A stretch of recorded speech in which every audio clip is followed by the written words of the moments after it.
오늘 강사님은 전영복 강사님이십니다. 웰다잉 과정을 마치신 분이신데 전문 강사로 활동하시는 분입니다.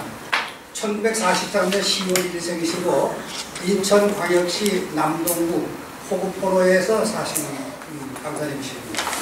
학력으로는 보니까 아주 경력이나 모든 면에서 굉장히 많은 학문을 갖추셨고 또 이렇게 하셔서 좋은 강의를 오늘 해주실 것 같은데, 서울 경신고등학교를 졸업하셔서 고려대학교 교육대학원에서 상담 심리의 석사 과정을 하셨고, 미국 미드웨스트 유니버시티의 기독교 상담학 박사 과정을 마치셨습니다. 그리고 경력으로는 안양대학교에서 강사로 활동을 하시다가 또 1998년부터 2013년까지는 미드웨스트 유니버시티 상담 교수로 이렇게 사역도 하셨고, 현재까지는 이제 웰다잉 2010년 5월 19일부터 웰다잉 교육 전문 강사로 이렇게 활동을 하고 계십니다. 출판물로도 보니까 다양한 그런 출판물을 이렇게 내셨군요. 기독교 상담학을 비롯해서 내적 치유의 이론과 방법, 성경적 중문학 이런 등등의 책을 내셨습니다.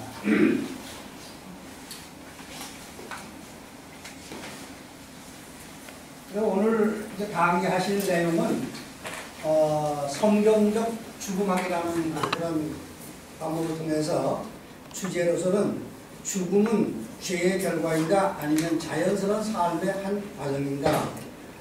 그래서 오늘 강의의 목표는 죽음의 실상을 알게 하고 죽음에 대한 두려움과 공포를 극복하게 하며 하늘의 소망을 가지고 승리의 삶을 살 수 있도록, 아주 내용이 보니까 너무 좋은 것 같아요. 그래서 오늘 강의를 통해서 우리가 또 다른 새로운 부분들을 이렇게 터득을 하실 것 같고 좋은 강의가 되실 것 같습니다. 이제 우리 강사님 나오실 때 환영하는 박수를 한번 보내주시기 바랍니다.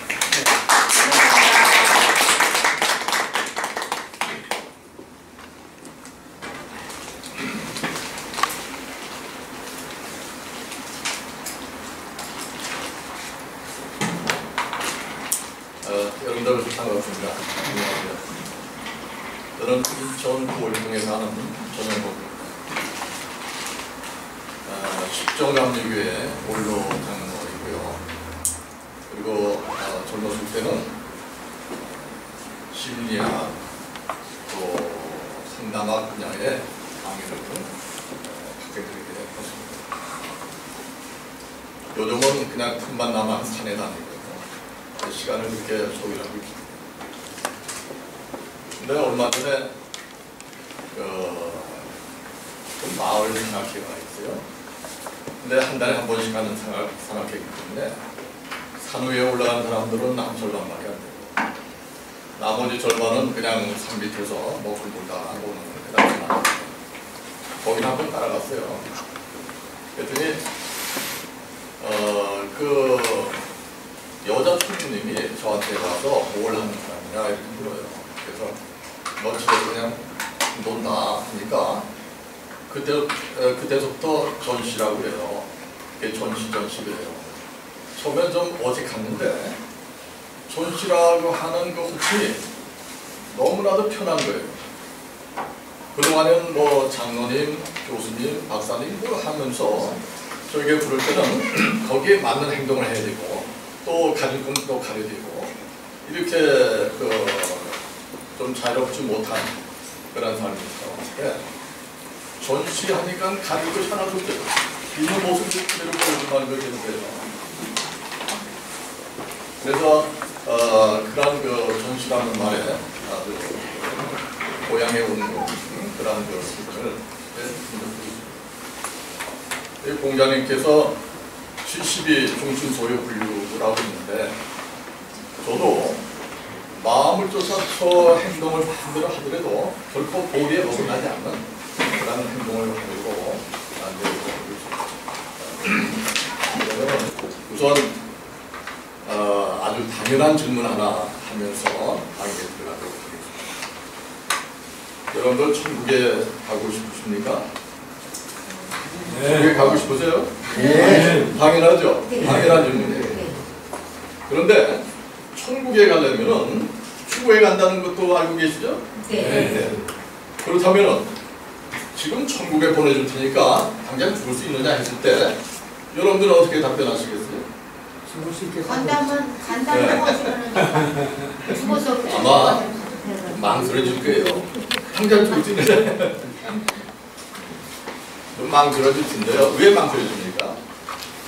세상에 대한 미련이 있습니까? 죽음에 대한 두려움이 있습니까? 아마 세상에 대한 미련보다는 죽음에 대한 두려움이 아마 있을 걸로 봅니다.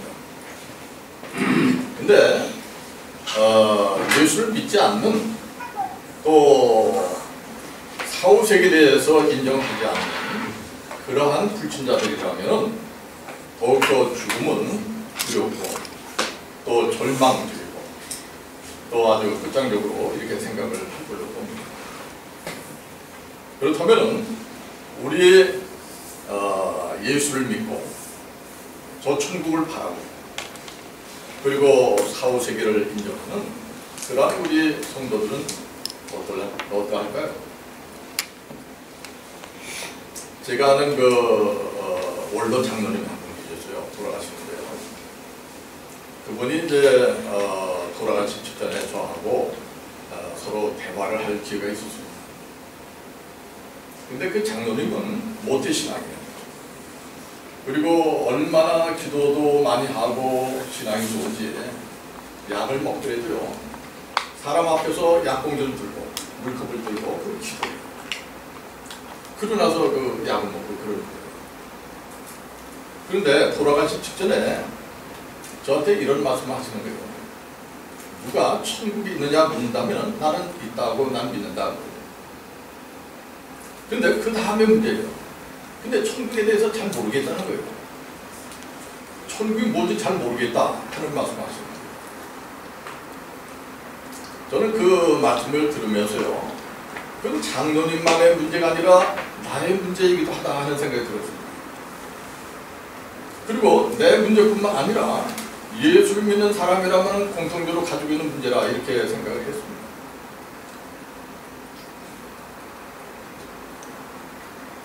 그래서 이 죽음에 대한 그러한 문제, 천국은 과연 어디 있는가? 그리고 임종이 다가올 때 어떤 현상이 일어나는가? 또 죽음 직후에 육신은 땅으로 이제 묻히게 되지만 영혼은 어떤 현상으로 어떤 상태로 존재하게 되는가? 그리고 사람이 한 번 죽는 것은 저간 것이요. 나머지는 이제 심판이 있다고 했는데요. 심판은 어떤 식으로 이루어질 것인가? 그리고 심판 후에 가는 낙원과 음부는 어떤 곳인가? 그리고 그곳에는 어떻게 생활하는가? 또 예수님께서 재림하실 때 부활하게 되는데 부활한 다음에 가는 천국과 지옥은 또 어떤 것인가? 이것이 굉장히 궁금한 거예요. 그래서 각 당 복지재단을 하게 되죠. 거기 이제 죽음 준비 지도자 과정에 들어갑니다. 아마 4기 공부를 제가 한 것 같습니다. 4기로 공부했습니다. 2년 동안에 열심히 제가 공부를 했습니다.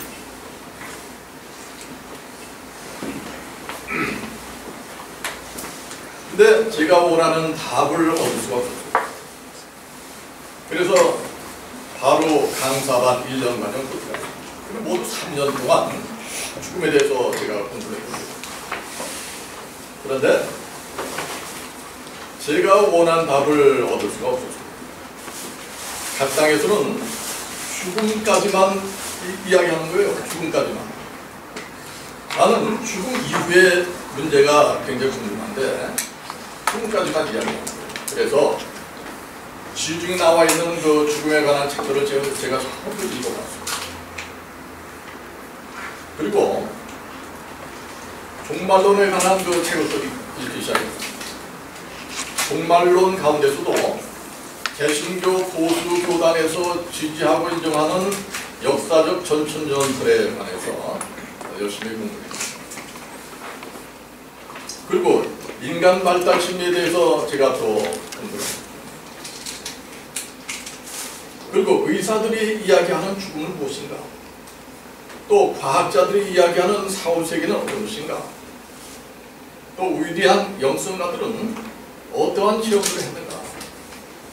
이런 문제를 한 2년 정도 공부하면서 나름대로 의문에 대한 답을 정리를 하게 됐습니다. 정리를 하고 타이틀을 성경적 죽음학이라 이렇게 이름을 붙였습니다. 그것이 알려져가지고 인천의 초교파 장로모임이 있는데 거기서 와서 한번 강의를 하더라고요. 그래서 1시간 정도 이제 강의를 했습니다. 90분 강의를 했어요. 놀라운 반응이 나옵니다. 놀라운 반응이 나옵니다. 또 해달라는 거예요. 그래서 1년 동안 14번을 제가 강의했습니다.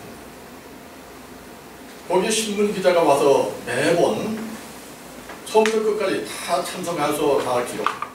그래가지고 신문에 그때그때 발표하고 그랬습니다. 그러고 나니까 목사님들의 그 모임 기독교 포럼에서도 와서 강의를 해달라고 해요. 강의를 했습니다. 목사님들이 얼마나 질문이 많은지. 그래서 기독교 포럼을 운영하는 전양철 감독께서 제지를 할 정도로 그렇게 질문합니다. 그리고 요즘은 KMC라고 하는 그 인터넷 뉴스가 있는데, 인터넷 신문이 있는데요. 거기에 매주 목요일마다 연대는 질문이 있습니다. 오늘은 그러한 그 내용 가운데서 일부를 여러분들에게 소개를 할까 합니다.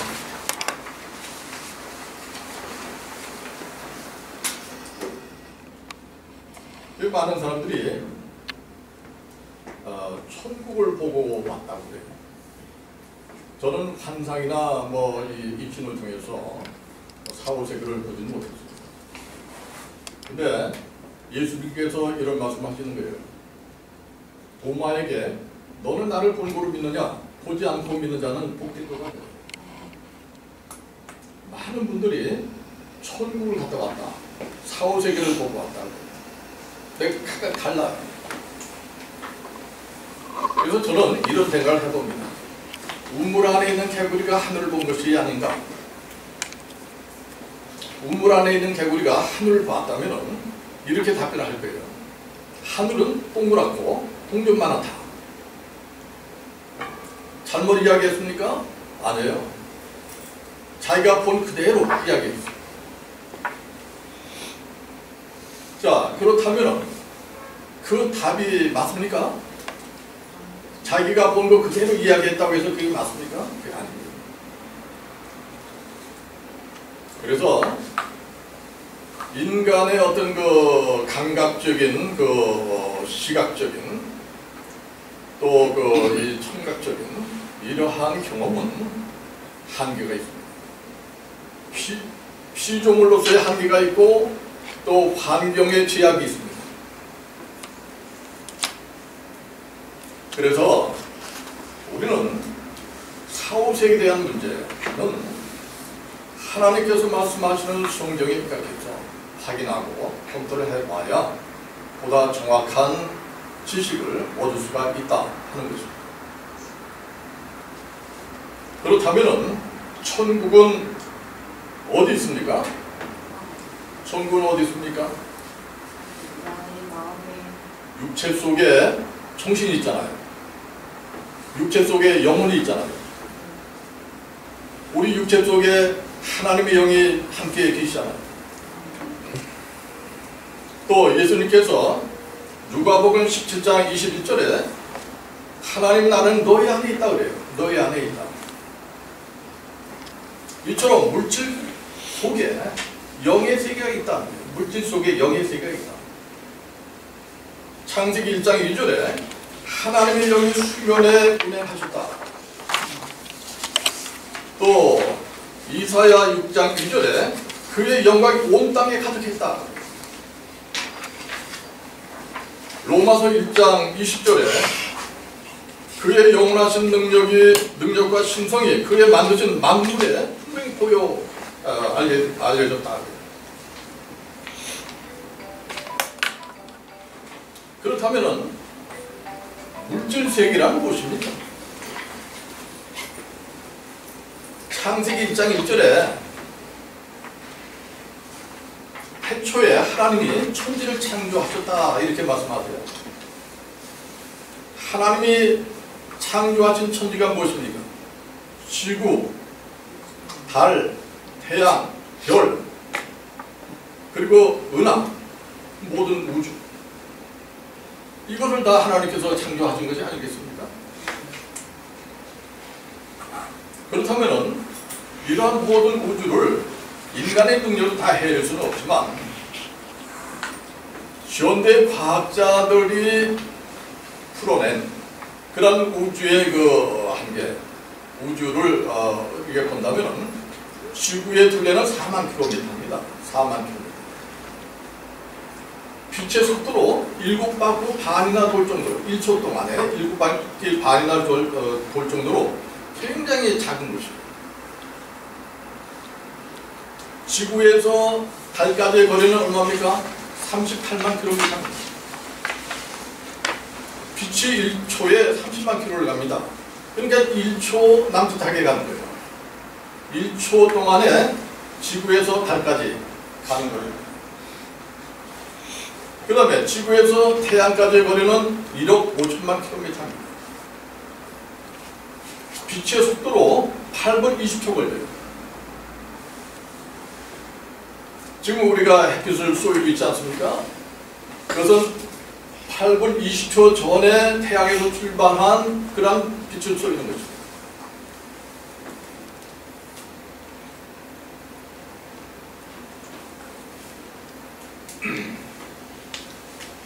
그렇다면 태양이 속해 있는 은하를 우리는 아루이 은하라고 합니다. 아루이 은하라고 하는데 아루이 은하의 그 직경이 얼마나 되느냐?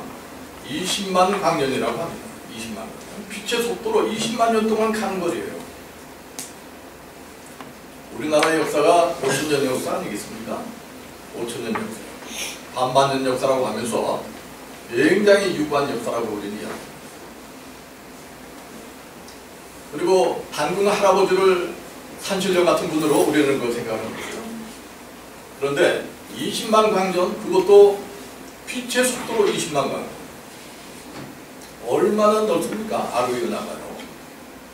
그 속에는 별이 2천억 개가 있습니다. 2천억 개. 우리 지구의 인구가 70억이라고 했을 때 30배나 되는 그러한 숫자가 아루이 은하 안에 별들이 있는 거예요. 근데 별이 없는 공간이 더 많습니다. 근데 이러한 은하가 이 우주에는요 1000억 개가 됩니다. 1000억 개. 아루이 은하와 같은 그 규모의 은하가 이 우주에는 1000억 개가 됩니다. 우리 지구에서 가장 가까운 은하가 안드로메다 은하인데요. 안드로메다 은하까지의 거리는 250만 광년입니다.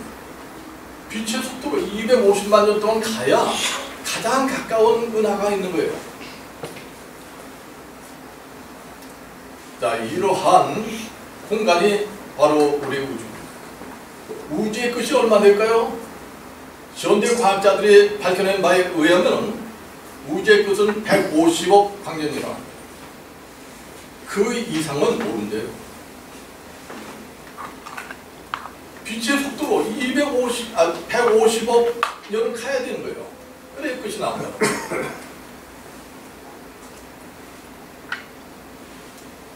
자, 그렇다면 우리 지구는 어느 정도의 규모일까요? 아마 모래사장에 모래 하나 정도, 사하라 사막에 모래 하나 정도. 그 속에 사는 우리 그 인간, 이것은 존재 가치도 없어요. 존재 가치. 그래서 풀의 도가 같다, 안개와 같다, 이슬과 같다. 그리고 로마서 9장 20절 보면요, 이 사람은 내가 누구기에 감히 하나님께 반문하느냐. 하나님이라고 하는 말조차도 우리 입으로 내기조차가 외람된 얘기. 그런데 그런 하찮은 인간 속에 하나님이 함께 하시는 거예요. 그러면서 아버지라고 우리가 부르게 되고요. 이건 신비 중에 신비.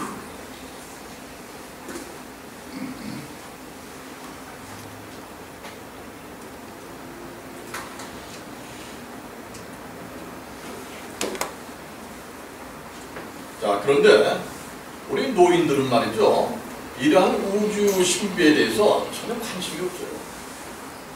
우주에 관해서 관심이 없어요. 아마 무식해서 그런지 몰라서 그런지 짐승들이 우주에 대해서 뭐 이렇게 생각합니까?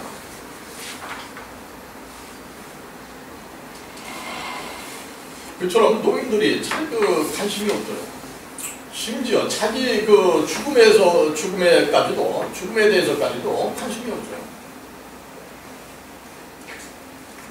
제 친구 박 교수라고 하는 친구가 있는데요. 나이가 지금 76입니다. 저한테 그래요. 요즘 뭐 하고 지내? 그래요. 나 요즘 죽음 준비하고 있어. 깜짝 놀래요. 야, 이 사람 왜 이렇게 약한 소리를 해? 벌써. 심정네. 그러면서 만나줘요. 만났더니 고기를 사줘요. 야, 먹고 싶네라고. 제가 또 아는 고등학교 선생님 하던 분이 있는데 80중반이에요. 선생님 예수 믿으세요? 그러니까 이 나이에 무슨 예수 믿어? 예수 안 믿으면 지옥 가요. 남들 다 가는 지옥 남들 못 가겠어. 지옥 가면 그냥 불구덩이 들어가요. 불구덩이가 들어가면 금방 죽을 텐데 뭐 그래요. 그러면서 안 들어가요 이게. 그래서 제가 한마디 했습니다. 선생님 앞으로 얼마나 더 살겠어요? 5년 살겠어요? 10년 더 살겠어요? 죽으면은 죽자마자 내 생각 날 거예요. 죽자마자 내 생각 날 텐데 그때는 소용없어요. 끝나요.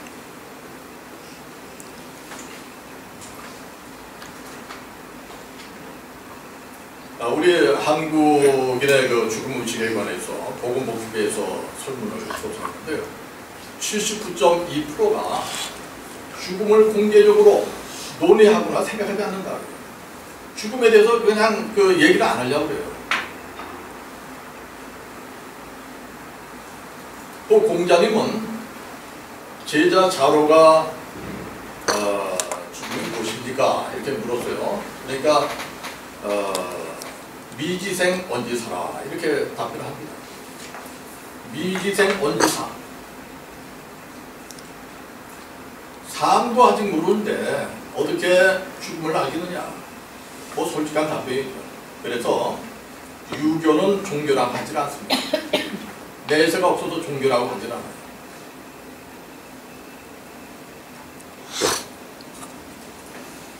그러나 슬기로운 사람은 죽음에 대해서 준비를 한다는 거예요. 스코틀랜드의 데이비드 휴메라고 하는 그런 철학자는 종교성이 없는 사람을 찾아보아라. 만약 찾는다면 짐승에서 멀지 않을 것이다. 짐승처럼 미련하다. 짐승처럼 미련하다. 뻔히 자기가 죽을 걸 알면서도 대비하지 않는다면 짐승처럼 미련하다. 호세아 4장 6절에 내 백성이 지식이 없어서 망한다. 지식이 없어서 망한다. 전도서 7장 2절에는 초상집에 가는 것이 잔치집에 가는 것보다 나으니 모든 사람의 끝이 이와 같이 됩니다. 산자는 이것을 마음에 들지요. 우리가 다 아는 그 말 있잖아요. 중세 그 수도사들이 그 하던 그 인사 방법, 메멘토 모리. 죽음을 기억하라. 죽음을 기억하라. 자, 죽음을 준비하게 되면은 다른 세계가 있다는 것을 알게 되기 때문에 현재 삶의 변화가 오게 되어 있습니다. 죽음은 누구에게나 닥쳐오는 그런 아주 공평한 것입니다. 외로워하지 않아요. 외로워하지 않아요. 우리 인간은요, 하나님으로부터 떨어져 나온 그 상태 속에서 태어나기 때문에 원초적인 불안이 있습니다. 외로움이 있어요. 그래서 외로움을 달래기 위해서 쾌락에도 우리가 몸담기도 하고요, 관락에도 하고, 또 이 세상의 연락에 우리가 빠져들기도 하고. 그러나 해결할 길은 없는 거예요. 가장 외로울 때가 언제일까요? 아마 임종 때라고 생각이 듭니다. 그건 누구 같이 할 수가 없어요. 눈도 감겼죠. 뭐 나중에 청각도 이제 다 끊어지고 다 했을 때 혼자 얼마나 두렵겠어요. 죽음을 준비하게 되면은 외로움이 없어진다는 거예요. 그리고 세상에 대한 욕심이 없어집니다. 두 번째, 세상에 대한 욕심이 없어집니다. 명예욕, 금전욕 다 없어지는 거예요. 가끔 회장 되기 위해서, 감독 되기 위해서 얼마나를 애를 씁니까? 목사님들. 또 자식 물려주기 위해서 얼마나 애를 씁니까? 그런 욕심 다 없어진다. 바울 사도처럼 말이죠. 배설물처럼 정리 여겨줍니다. 배설물.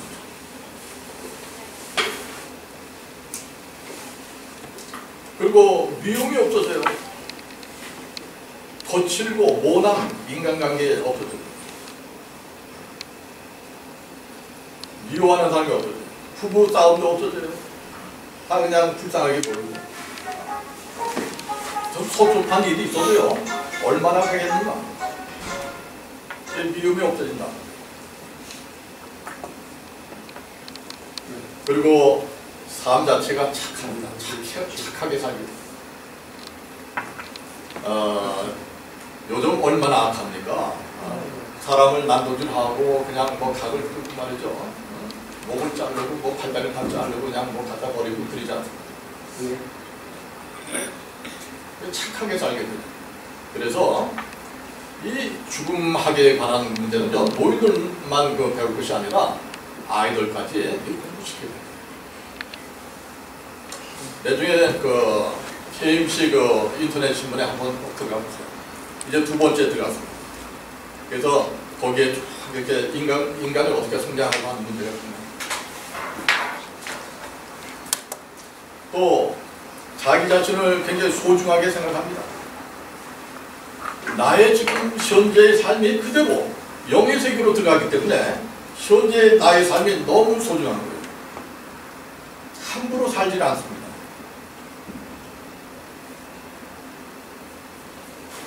내 자신이 소중하기 때문에 다른 사람도 소중하게 볼 수 있는 거예요. 그럼 모든 것이 감사한 거예요. 그 다음에는 감사한 생각이 듭니다. 나한테 조금 손해본 것도 또 감사해요. 합력하여 손을 이루기 때문에 그것이 감사합니다. 그 다음에 죽음에 대한 두려움이 없어집니다. 죽음에 대한 두려움이 없어지니까 마음이 평강이 오는 거예요. 평강이 와요.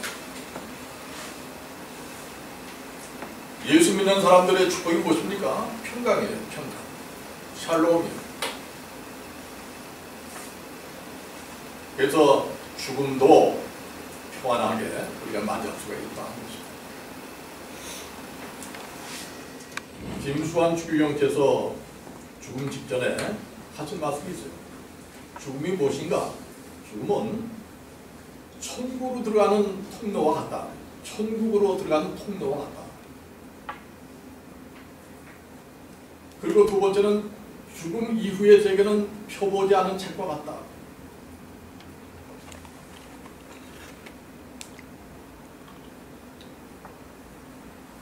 그리고 세 번째는 나는 저 천국을 사랑으로 준비를 하고 있다. 하나님의 본질이 무엇입니까? 하나님의 본질은 사랑입니다. 하나님이 다스리는 그 천국도 본질이 사랑입니다. 하나님의 형상을 닮은 우리 인간도 본질이 사랑입니다. 사랑을 잃어버리게 되면 인간이 아니에요. 모습은 인간이지만 벌써 사랑을 잃어버리게 되면 그건 인간이 아니에요. 사람이 사람처럼 그렇게 사람을 죽이는 그 동물이 어디 있습니까? 사람을 괴롭히는 동물이 어디 있습니까? 사람처럼. 그래서 사랑으로 저 천국을 준비한다. 그러나 네 번째, 여전히 두렵다. 죽음이 두렵다. 솔직한 말씀입니다. 죽음 두려워하지 않는 사람이 어떻겠습니까? 근데 여러 가지 그 의미가 있겠지만요. 사실 죽음 그 순간에는 고통이 없어요. 근데 죽음을 맞이하기까지의 그 심리적인 불안, 또 질병으로 인한 고통, 뭐 그런 것이 있는 거예요. 그런 것들이 두려운 거예요.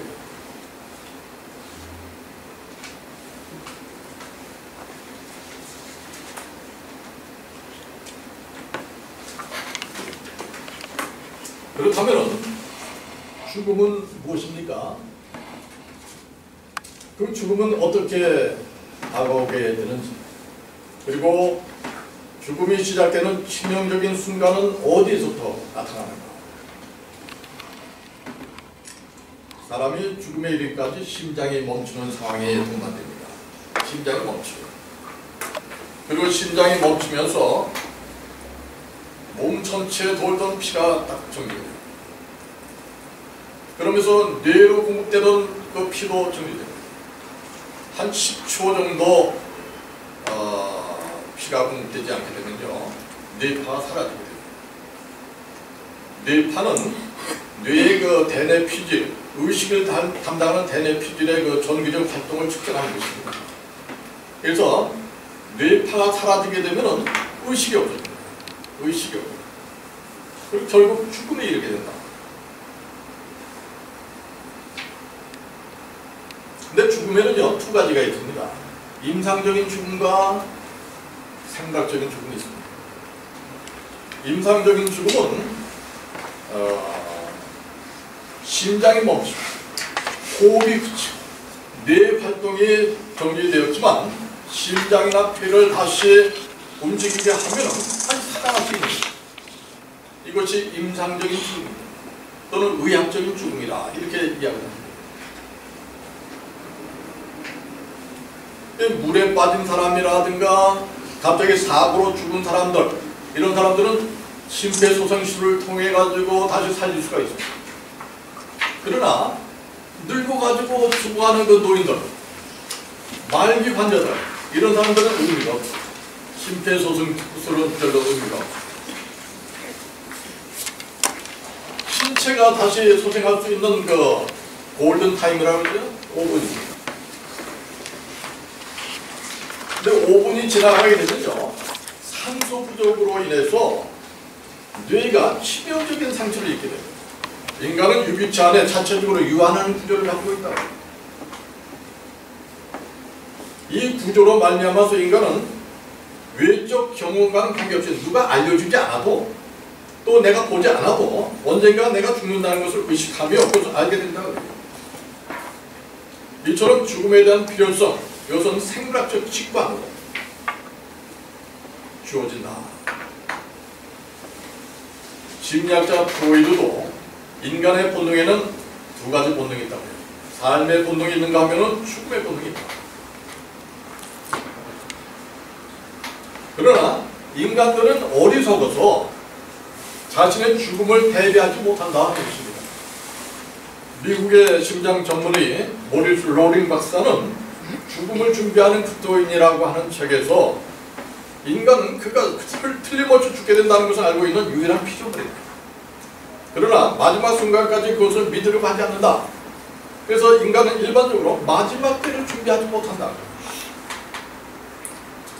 또 인도의 소사시 마하바라타에서 이런 말을 해요. 세상에서 가장 놀라운 일은 뭐냐? 주변에서 항상 사람들이 늙고 죽어가는 것을 실제로 보면서도 나에게는 결코 그런 일이 일어나지 않을 것이다. 이렇게 믿는다는 거예요. 그리고 어리석다는 거예요.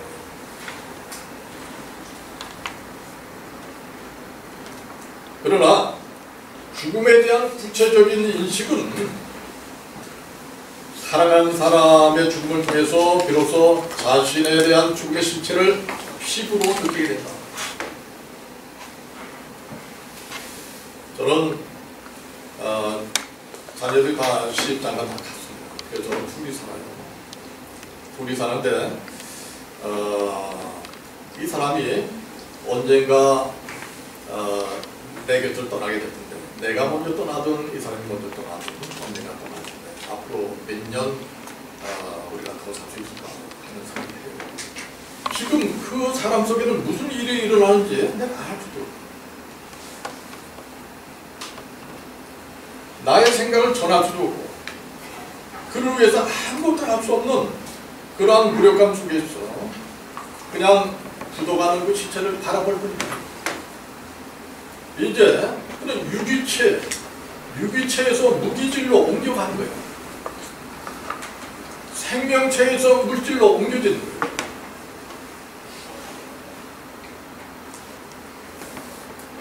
죽어가는 사람은 이 세상에서 무엇을 얼마나 많이 남겼는가 죽음의 순간에 아무 의미가 없습니다. 아무 의미가 없습니다.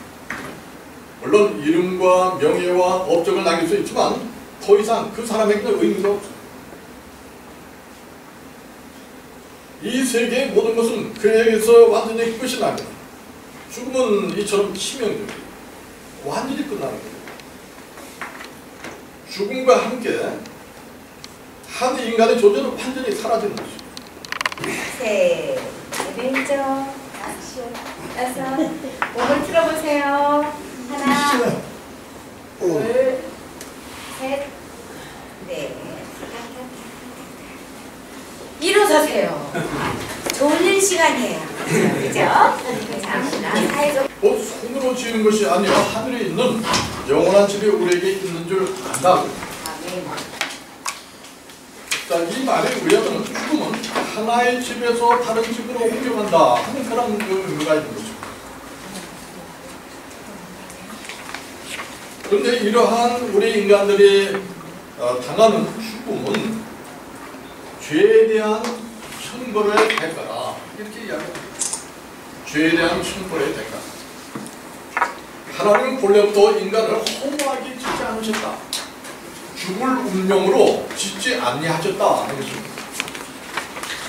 다만 인간의 불순종 그리고 죄 때문에 자기 자신뿐 아니라 다른 피조물까지 동물, 식물, 모든 자연계까지 이러한 질병, 고통, 죽음 속에 몰아넣게 되었다 하는 것입니다. 원래 하나님께서는 인간을 포함한 모든 생물은 변화와 성장을 통해서 완전해지도록 창조하셨습니다. 따라서 인간도 하나님의 형상을 닮아가기까지 계속 성장하고 발전하게 됩니다. 그렇다면 성장하고 발전된다고 했는데 그렇다면 죽음이 뭐냐? 그렇다면 죽음이 뭐냐? 죽음이라고 하는 것은 결코 세상에서의 멸절이 아니라 새로운 차원의 영적 세계로 들어가기 위한 형질의 변화에 불과해요. 형질의 변화다. 여러분들 그 매미의 일생을 알고 계시죠? 매미가 이제 가을쯤 되면은 알을 나무에 까게 됩니다. 알을 까고 매미는 죽게 됩니다. 우리는 생명이요. 어머니의 난자와 아버지의 정자가 서로 만나가지고 이제 태아의 삶을 살지 않습니까? 태아의 삶은 한 10개월 정도 엄마 뱃속에서 준비합니다. 태아는 뭘 준비해야 됩니까? 육체를 준비하는 거예요. 육체의 삶을 준비하는 거예요. 엄마 뱃속에서 나온 다음에 한 100년 미만 우리가 살면서 무엇을 준비합니까? 육체의 삶에서 준비하는 것은 영혼의 세계를 준비하는 거예요. 영체를 준비하는 거예요. 죽은 다음에는 영체의 삶을 사는 거예요. 영체의 삶을 사는 거예요. 그 다음에 예수님께서 재림하실 때 우리는 부활체의 삶으로 살게 되는 것입니다. 이렇게 계속 변화가 되는 거예요. 계속 변화되는 거예요. 마치 풍선에 바람을 불게 되면 풍선 점점 커지면서 형체는 변하지 않습니까? 풍선 그 자체는 그대로예요. 근데 모양이 자꾸 변화가는 것이죠. 사람들은 존재의 상태가 변하는 과정을 죽음이라고 이야기를 합니다. 그러나 그것은 육체가 탈바꿈하는 과정일 뿐이지 결코 생명이 멸절되는 것은 아니다. 올리버 로치라고 하는 그 정비학자가 있는데요. 이런 말을 했죠. 생명에는 죽음이란 없다. 다만 육체가 죽는 순간 모습을 바꿀 뿐이다. 생명에는 죽음이란 없다. 다만 육체가 죽는 순간 모습을 바꿀 뿐이다.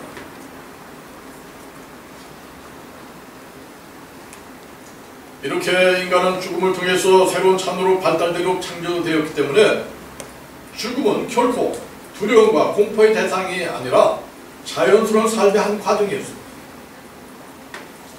독일의 신학자 슈라이어 마크는 죽음 그 자체는 죄의 결과도 아니고 악한 것도 아니다. 그것은 유한한 인간의 시간적 한계이며 자연적 끝이다. 그러나 죄로 말미암아 이지러진 인간의 의식은 자기의 것을 악한 것으로 경험하며 하나님의 심판으로 두려워하게 된다. 또 스위스의 신학자 칼 바르트도 죽음은 그 자체로서 심판이 아니다. 죽음은 유한한 인간의 한계이며 자연에 속한다. 그러나 인간이 현실적으로 당하는 죽음은 죄인으로서 죽음을 맞이하기 때문에 자기의 죽음을 하나님의 심판과 벌로 경험한다. 자, 여인의 출산은 축복이 아니겠습니까? 여러분들 그 과일이 익으면 떨어지게 돼 있는 거 아니겠습니까? 그건 정상적인 거예요. 근데 과일이 태풍에 그냥 떨어지나요? 바람에? 병 들어서 떨어지나요? 그러면 그 자체는 그건 같이 떨어지는 것은 같지만 그건 저주. 또 유정란이 깨지는 것은 병아리가 나오기 위한 축복의 깨짐. 무정란이 깨지는 것은 그 자체가 저주입니다. 그래서 육체적인 죽음이라고 하는 것은 정상적인 우리의 그 과정이었지만 죄인으로서 맞이하는 육체적인 죽음은 저주와 절망으로 우리가 느끼게 된다. 결론적으로 타락하기 전의 죽음은 하나님의 창조 질서 속에 속한 자연적인 것이었다고 우리는 말할 수가 있습니다. 그러나 하나님이 없는 인간의 타락한 현실 속에서의 죽음은 결코 자연적인 죽음이라고 할 수가 없습니다. 이 세상 어떤 사람도 정신적으로, 육체적으로 충만한 삶을 살고 지가 지내서 자연적인 죽음을 맞이하는 사람은 하나도 없다. 죄와 죽음이 지배하는 그러한 세계 속에서는 불가능하다. 태초에 하나님께서 창조하신 세계는 죄가 없는 세계였습니다. 하나님과 인간은 자연스럽게 교제를 나누는 그러한 아름다운, 그러한 조화로운 상태였습니다. 하나님은 인간의 영을 지배했습니다. 인간의 영은 자기 마음을 통제했습니다. 그리고 자기의 그 마음은 자기 육체를 핑계하는 그런 완벽한 상태였습니다. 여기에는 어떤 그 질병도 들어올 수가 없어요. 죽음도 두려울 수 없는 그런 완벽한 상태였습니다. 근데 그 완벽한 것을 깰 수 있는 유일한 방법이 있는데 그건 무엇이겠습니까? 아주 완벽한 것을 깰 수 있는 유일한 것이 뭐겠어요? 인간의 의지입니다. 인간의 의지밖에. 인간의 의지밖에. 그래서 뱀은 하와에게 다가왔습니다. 하와에게 다가와서 하나님께서 그렇게 먹지 말라고 명령하신 선악과를 먹도록 유혹을 해주는 말씀. 다 같이 읽어주실까요? 시작. 그러므로 이제 그리스도의 사는 자에게 거절하지 아니하노니 이는 그리스도의 안에 있는 생명의 성령의 법이 죄와 사망의 법에서 우리를 해방하였습니다. 아멘. 그래서 우리가 육체적으로는 허무한 삶 속에 우리가 살고 있지만 영적으로는 하늘의 소망을 가지고 승리의 삶을 살고 있습니다. 더 나아가서 우리가 가지고 있는 육체적인 욕망을 억제하고 세상의 유혹을 떨쳐버리고 그리고 영적 성장을 이루게 되면서 육체적인 죽음보다 더 완전한 성화로 나아가는 그러한 계기가 될 수가 있다. 다시 말하면 성도들은 죽음을 통해서 하나님과 더불어 살아갈 수 있는 영의 성질로 새롭게 변화가 된다. 그래서 죄의 유혹과 영적 전투도 끝나게 되고 죽음의 품에서 영원한 안식을 누리게 된다는 것입니다. 이와 같이 죽음은 하나님께서 자기 백성을 성화시키기 위한 한 과정입니다. 육체적인 죽음은 영계로 들어가는 하나의 관문입니다. 죽음은 보다 높은 차원으로 들어가는 높은 의식으로 들어가는 통로 역할을 하는 것이 죽음이다. 따라서 육체가 죽는 날은 영계의 새로 탄생하는 날이 되는 것이 들어가는 마지막 관문입니다. 이들의 육체적인 죽음은 죄에 대한 최후의 대가로 심을되는 것입니다. 그리고 영계에 들어가서는 하나님의 노여움과 심판이 어떤 것인가를 실제로 경험을 하게 된다. 그래서 불신자들은 바깥 어두울 때 쫓겨나게 된다. 바깥 어두울 때 하나님 바깥으로 쫓겨난다. 아무리 성철스님이나 아무리 소크라테스나 아무리 성자라고 칭하는 사람 하나님 안에 있지 않고 밖에 있으면 밖으로 쫓겨난다. 불도 꺼지지 않는 그러한 울며 이르가며 영원히 고통을 받게 된다. 불신자들이 들어가는 그 지옥은 선이 없습니다. 선이 없습니다. 완전히 악한 자들만 들어가는 것입니다. 이곳에서는 죽고 싶어도 죽을 수가 없고 영원히 고통이 지속된다. 우리 이 세상에서는요 팔다리를 잃게 되면요 그것으로 끝나는 거예요. 그것으로 끊어지는 그만 그걸로 끝나는 거예요. 아무리 심한 고통이라도 죽으면은 그 고통도 끝나는 거예요. 그러나 영의 세계에 들어가서는요 신체 어느 부위가 끊어진다 하면 다시 그대로 그냥 회복되는 거예요. 고통이 계속 그냥 지속되는 거예요.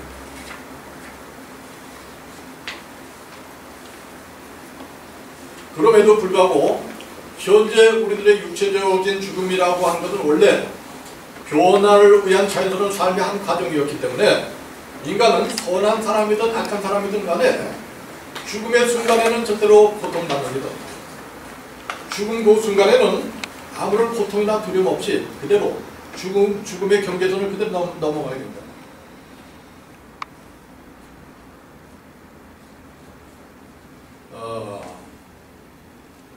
죽음은 잠에 비유를 하게 되는데요.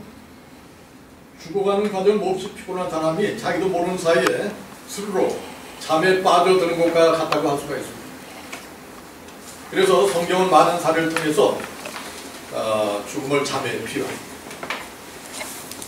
다윗은 환난 가운데 있을 때 나의 눈을 밝히소서. 두렵건대 내가 사망의 잠을 잘까 하오며.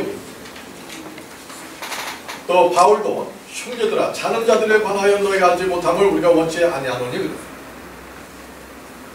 또 예수님도 나사로가 죽었을 때 우리 친구 나사로가 잠들었다. 내가 깨우러 간다 하는 말씀을 하셨어요. 그래서 잔다는 표현은 영혼의 죽음을 가리켜 말하는 것이 아니라 육신의 죽음을 상징적으로 표현하는 것입니다. 그래서 그리스의 시인 호모는 저사시 일리아드에서 잠을 죽음의 신비라고 합니다. 그리고 아주 비슷한 점 세 가지를 이야기하는데요. 첫째로 잠과 죽음은 휴식을 얻는다는 데서 비슷하다. 사람이 잠을 통해서 정신과 육체의 휴식을 얻는 것처럼 우리는 죽음을 통해 가지고 공공한 삶을 마치고 주는 품에서 영원히 안식하게 된다. 둘째로 다시 깨어난다는 점에서 비슷하다. 사람이 잠을 잔 후에 아침에 다시 깨어나는 것처럼 성도들의 육체는 주님께서 이 세상에 오신 마지막 날에 무덤에서 다시 일어나게 된다. 마지막으로 생기를 얻게 된다는 점에서 비슷하다. 잠을 자고 나면 피곤이 사라지고 몸에서 생기가 나는 것처럼 무덤에서 부활한 성도들은 썩을 것에서 썩지 아니할 것으로 다시 살아난다. 욕된 곳으로 영광스러운 곳으로 다시 살아난다. 약한 곳에서 강한 곳, 육의 몸에서 신령한 몸으로 다시 살아나게 된다. 잠자는 사람 보고 슬퍼할 사람이 없습니까? 그 이유는 뭡니까? 아침에 다시 또 그 깨어날 수가 있지 않습니까? 그래서 마찬가지로 부활을 믿는 성도들도 죽음을 두려워할 필요가 없습니다. 그러나 그것은 마지막 숨이 끊어질 때 느끼게 되는 죽음의 고통이라기보다는 죽음이 채 오기 전에 미리 염려하는 심리적인 현상 또는 질병으로 인한 고통일 뿐이다. 어떤 사람이 총을 맞고 죽었다가 다시 살아난 후에 고백을 했어요. 첫 번째 총알을 딱 맞았을 때 나의 고통과 두려움은 사라졌다. 총알 딱 맞았을 때 고통과 두려움이 사라졌다. 두 번째, 세 번째 총알은 느끼지 못했다. 이와 같이 사람들은 죽음의 경계선을 너무 쉽게 넘어가기 때문에 나중에 자기가 죽었다는 것을 깨닫지 못하는 경우가 굉장히 많습니다. 다른 차원의 세계에 들어왔다는 사실을 지각하기 어렵다. 특히 교통사고를 당했다든가 급사한 경우 자신의 죽음을 깨닫기 어렵다. 한동안 이거 현실과 똑같은 거예요. 우리 집사람이 아침에 일어나서 이런 말을 해요. 밤에 내가 통곡하며 울었는데 못 들었느냐. 깜짝 놀랐어요. 왜 통곡하고 울었느냐. 내가 죽었대. 꿈에 죽었대. 그러니까 이게 꿈의 세계와 현실 세계를 꿈에서는 혼동하는 거예요. 잘 모르는 거예요. 이거 꿈이다 하는 것을 생각하지 못하는 거예요. 영의 세계에 딱 들어가서도요, 현실 세계와 똑같은 거예요. 그러니까, 근데 내가 살아있나? 지금 이 세상 어디인가에 지금 와 있는 것 같다 하는 그런 느낌이 든다.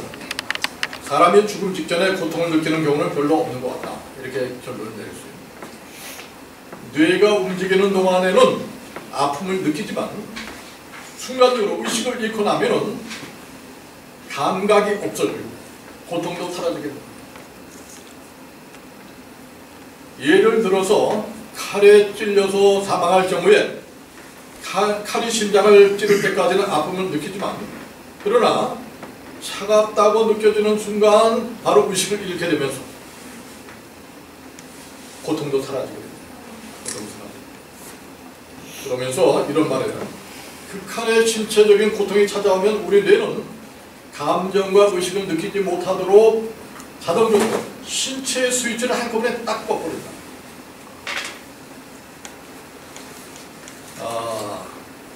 스위치를 한번 딱 끄면 그냥 갑자기 캄캄해지잖아.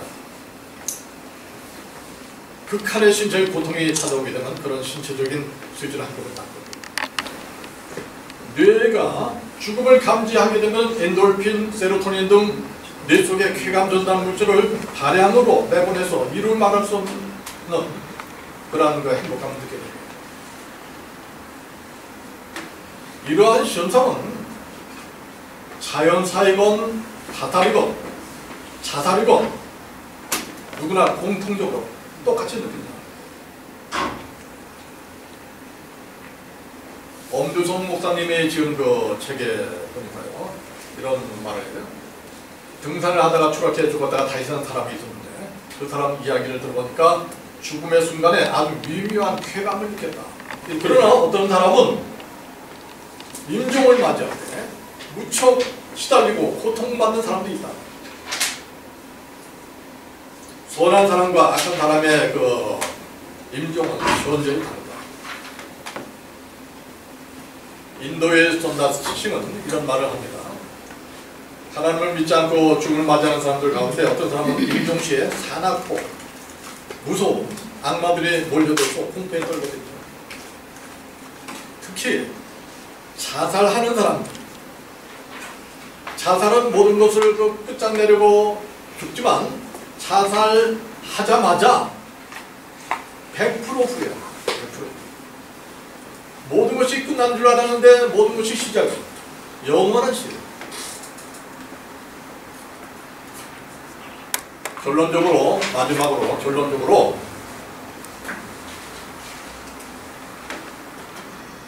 하나님께서는 인간을 포함한 모든 생물은 변화와 성장을 통해서 완전해지도록 창조되었기 때문에 인간의 그 죽음도 하나님의 형상을 닮아갈까지 계속 성장하는 그런 과정에 불과하다. 다시 말해서 인간의 생명 그 모습이 계속 탈바꿈하고 변화해가지만 생명 자체는 결코 소멸되지 않고 존재한 상태에서 다른 상태로 변화되어 가는 과정이다. 이렇게 인간은 새로운 천으로 성장하고 발달되도록 창조되기 때문에 죽음은 결코 두려움과 공포의 대상이 아니라 자연스러운 삶의 한 과정이라는 거예요. 타임지에 그 실렸던 그 기사를 보니까요, 2000년 전에 있었던 그 종류나무 씨앗, 2000년 된 종류나무 씨앗을 발견했어요. 그래가지고 식물학자 솔로이라고 하는 사람이 그것을 심어가지고 6개의 씨앗에서 싹을 틔웠어요. 조그만 그 씨앗 속에 2000년 동안 생명이 살아있었던 거예요. 놀라운 거 아니겠어요? 존율이 느껴졌다. 그래서 찬양을 하나 부르고 우리가 많이 시작. 원동에서 만나보자 그날의 진덕이소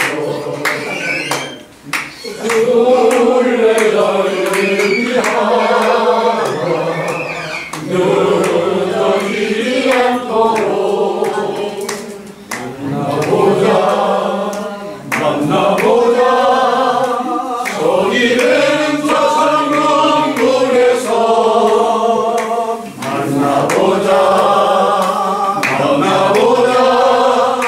그날 아침 그물에서 만나자 너의 등불 밝혀진다 기다린다 신랑이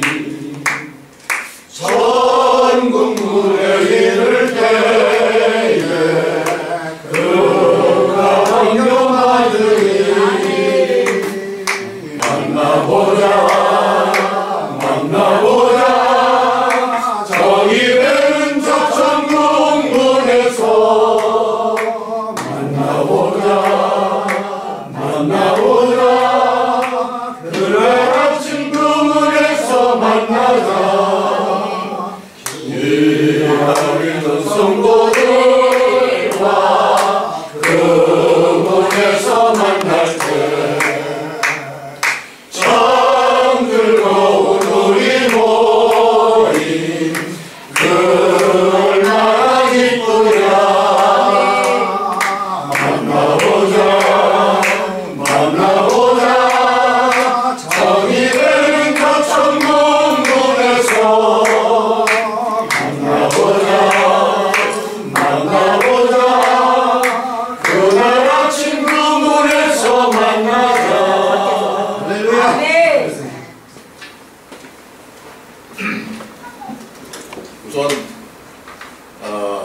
당연한 질문 하나 하면서 강의에 들어가도록 하겠습니다.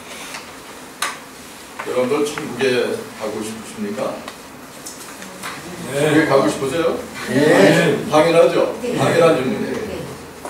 그런데 천국에 가려면은 추구해 간다는 것도 알고 계시죠? 네. 그렇다면은 지금 천국에 보내줄 테니까 당장 죽을 수 있느냐 했을 때 여러분들은 어떻게 답변하시겠어요? 죽을 수 있겠어요? 간다면 네. 하시면은 죽어서 아마 망설여질 거예요. 당장 죽을 수 있느냐? 좀 망설여질 텐데요. 왜 망설여집니까? 세상에 대한 미련이 있습니까? 죽음에 대한 두려움이 있습니까? 아마 세상에 대한 미련보다는 죽음에 대한 두려움이 아마 있을 걸로 봅니다. 근데 예수를 믿지 않는 또 사후세계에 대해서 인정하지 않는 그러한 불신자들이라면 더욱더 죽음은 두렵고 또 절망적이고 또 아주 끝장적으로 이렇게 생각을 할 걸로 봅니다. 그렇다면 우리 예수를 믿고 저 천국을 바라고 그리고 사후세계를 인정하는 그러한 우리 성도들은 어떠할까요? 제가 아는 원로 장로님 한 분 계셨어요. 돌아가시는데요. 그분이 이제 돌아가신 직전에 저하고 서로 대화를 할 기회가 있었습니다. 근데 그 장로님은 모태신앙이에요. 그리고 얼마나 기도도 많이 하고 신앙이 좋은지 약을 먹더라도요. 사람 앞에서 약봉지를 들고 물컵을 들고 그 기도해요. 그러고 나서 그 약을 먹고 그러는 거예요. 그런데 돌아가신 직전에 저한테 이런 말씀을 하시는 거예요. 누가 천국이 있느냐 묻는다면 나는 있다고 난 믿는다고. 근데 그 다음에 문제예요. 근데 천국에 대해서 잘 모르겠다는 거예요. 천국이 뭔지 잘 모르겠다 하는 말씀을 하시는 거예요. 저는 그 말씀을 들으면서요. 그건 장로님만의 문제가 아니라 나의 문제이기도 하다 하는 생각이 들었습니다. 그리고 내 문제뿐만 아니라 예수를 믿는 사람이라면 공통적으로 가지고 있는 문제라 이렇게 생각을 했습니다.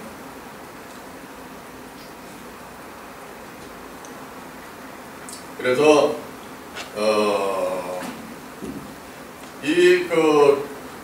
죽음에 대한 그러한 그 문제, 천국은 과연 어디 있는가? 그리고 임종이 다가올 때 어떤 현상이 일어나는가? 또 죽음 직후에 육신은 땅으로 이제 묻히게 되지만 영혼은 어떤 현상으로 어떤 상태로 존재하게 되는가?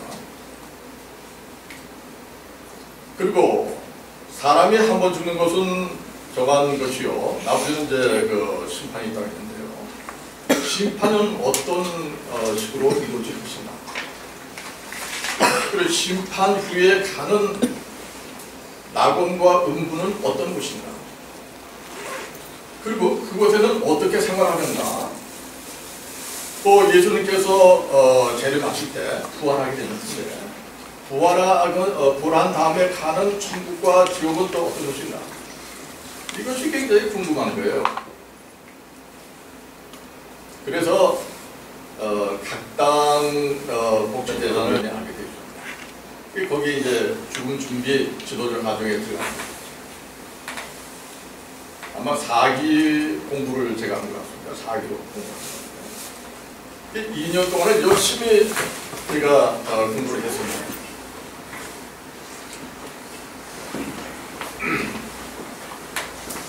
근데 제가 원하는 답을 얻을 수가 없었어요.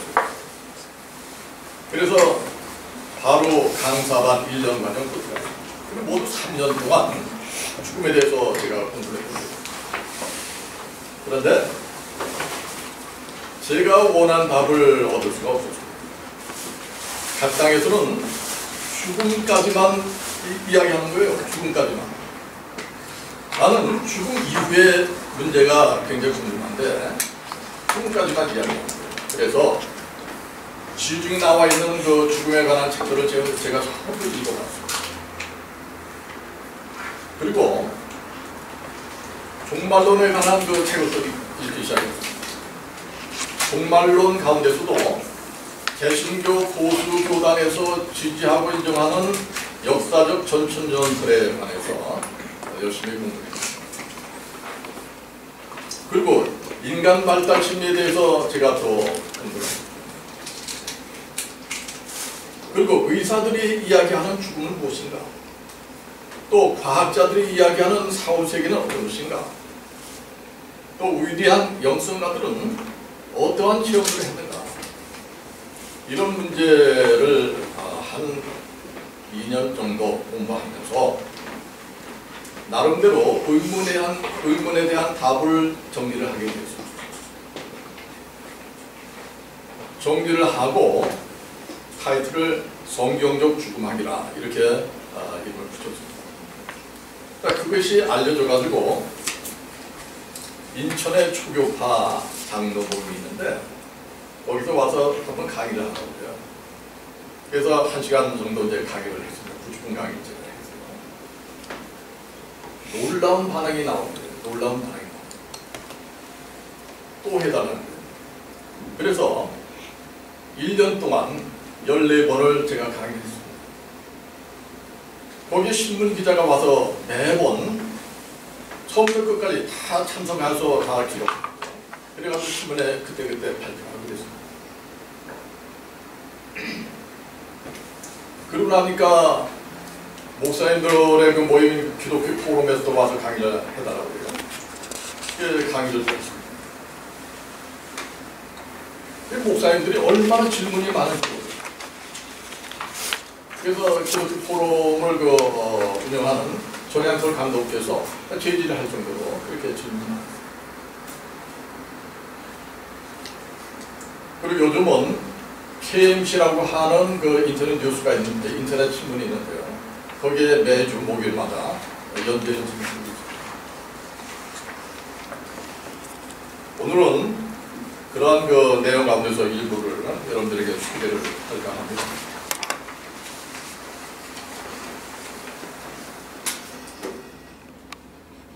많은 사람들이 천국을 보고 왔다고 그래요. 저는 환상이나 뭐 이 입신을 통해서 사후세계를 보지는 못했습니다. 근데 예수님께서 이런 말씀하시는 거예요. 도마에게 너는 나를 본고로 믿느냐? 보지 않고 믿는 자는 복될 것 같아요. 많은 분들이 천국을 갔다 왔다. 사후세계를 보고 왔다. 각각 달라요. 그래서 저는 이런 생각을 해봅니다. 우물 안에 있는 개구리가 하늘을 본 것이 아닌가? 우물 안에 있는 개구리가 하늘을 봤다면 이렇게 답변을 할 거예요. 하늘은 동그랗고 동전만하다. 잘못 이야기했습니까? 아니에요. 자기가 본 그대로 이야기했어요. 자, 그렇다면 그 답이 맞습니까? 자기가 본 거 그대로 이야기했다고 해서 그게 맞습니까? 그게 아닙니다. 그래서 인간의 어떤 그 감각적인 그 시각적인 또 그 이 청각적인 이러한 경험은 한계가 있습니다. 피조물로서의 한계가 있고 또 환경의 제약이 있습니다. 그래서 우리는 사후세계에 대한 문제는 하나님께서 말씀하시는 성경에 입각해서 확인하고 검토를 해봐야 보다 정확한 지식을 얻을 수가 있다 하는 것입니다. 그렇다면 천국은 어디 있습니까? 천국은 어디 있습니까? 육체 속에 정신이 있잖아요. 육체 속에 영혼이 있잖아요. 우리 육체 속에 하나님의 영이 함께 계시잖아요. 또 예수님께서 누가복음 17장 21절에 하나님 나는 너희 안에 있다 그래요. 너희 안에 있다. 이처럼 물질 속에 영의 세계가 있다. 물질 속에 영의 세계가 있다. 창세기 1장 2절에 하나님의 영이 수면에 운행하셨다. 또 이사야 6장 2절에 그의 영광이 온 땅에 가득했다. 로마서 1장 20절에 그의 영원하신 능력과 신성이 그의 만드신 만물에 분명히 알려졌다. 그렇다면 물질 세계란 무엇입니까? 창세기 1장 1절에 태초에 하나님이 천지를 창조하셨다 이렇게 말씀하세요. 하나님이 창조하신 천지가 무엇입니까?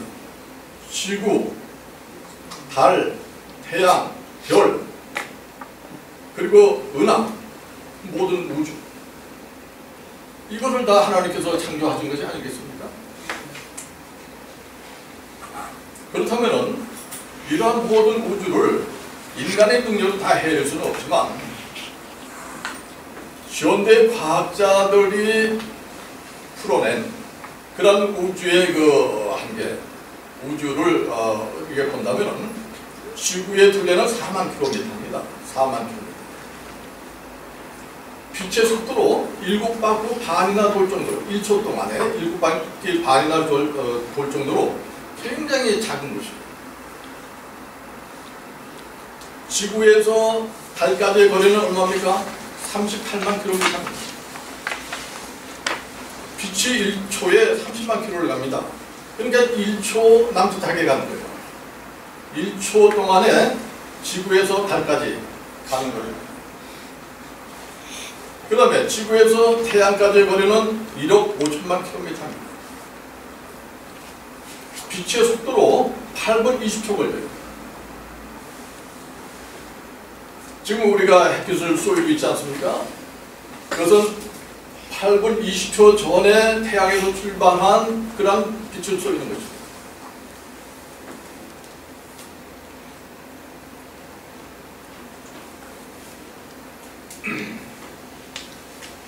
그렇다면 태양이 속해 있는 은하를 우리는 아루이 은하라고 합니다. 아루이 은하라고 하는데 아루이 은하의 그 직경이 얼마나 되느냐?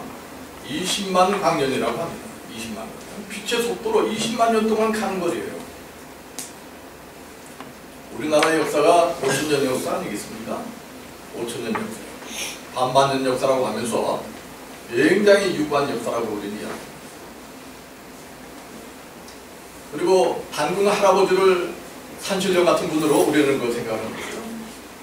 그런데 20만 광년, 그것도 빛의 속도로 20만 광년. 얼마나 넓습니까? 아루이 은하가요. 그 속에는 별이 2천억 개가 있습니다. 2천억 개. 우리 지구의 인구가 70억이라고 했을 때 30배나 되는 그러한 숫자가 아루이 은하 안에 별들이 있는 거예요. 근데 별이 없는 공간이 더 많습니다. 근데 이러한 은하가 이 우주에는요 1000억 개가 됩니다. 1000억 개. 아루이 은하와 같은 그 규모의 은하가 이 우주에는 1000억 개가 됩니다. 우리 지구에서 가장 가까운 은하가 안드로메다 은하인데요. 안드로메다 은하까지의 거리는 250만 광년입니다. 빛의 속도로 250만 년 동안 가야 가장 가까운 은하가 있는 거예요. 자, 이러한 공간이 바로 우리 우주입니다. 우주의 끝이 얼마 될까요? 현대 과학자들이 밝혀낸 바에 의하면 우주의 끝은 150억 광년이라 합니다. 그 이상은 모른대요. 빛의 속도로 150억 년을 가야 되는 거예요. 그래야 끝이 나옵니다.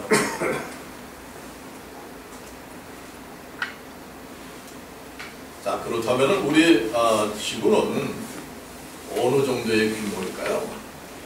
아마 모래사장에 모래 하나 정도, 사하라 사막에 모래 하나 정도. 그 속에 사는 우리 그 인간, 이것은 존재 가치도 없어요.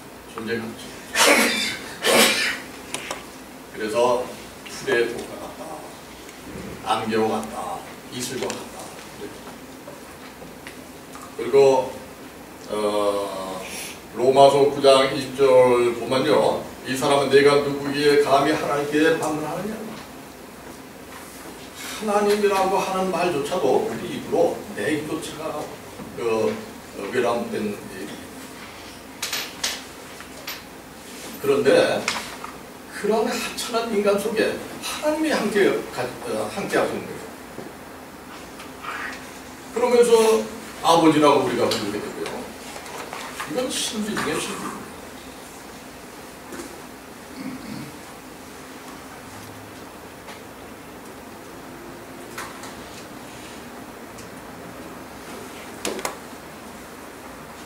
자, 그런데 우리 노인들은 말이죠, 이러한 우주 신비에 대해서 전혀 관심이 없어요.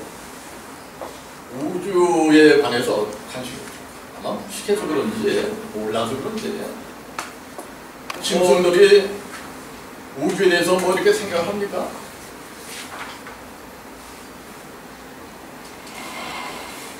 그처럼 노인들이 참 관심이 없어요. 심지어 자기 죽음에 대해서까지도 관심이 없어요. 제 친구 박 교수라고 하는 친구가 있는데요. 나이가 지금 76입니다. 저한테 그래요. 요즘 뭐하고 지내? 그래요. 나 요즘 죽음 준비하고 있어. 깜짝 놀래요. 야, 이 사람 왜 이렇게 약한 소리를 해? 벌써. 힘좀 내. 그러면서 만나줘요. 만났더니 고기를 사줘요. 야, 먹고 싶네라고. 제가 또 아는 고등학교 선생님 하던 분이 있는데 80중반이에요. 선생님 예수 믿으세요? 그러니까 이 나이에 무슨 예수 믿어. 예수 안 믿으면 지옥 가요. 남들 다 가는 지옥 남들 못 가겠어. 지옥 가면 그냥 불구덩이 들어가요. 불구덩이가 들어가면 금방 죽을 텐데 뭐 그래요. 그러면서 안 들어가요 이게. 그래서 제가 한마디 했습니다. 선생님 앞으로 얼마나 더 살겠어요? 5년 살겠어요? 10년 더 살겠어요? 죽으면은 죽자마자 내 생각 날 거예요. 죽자마자 내 생각 날 텐데 그때는 소용없죠. 끝나요.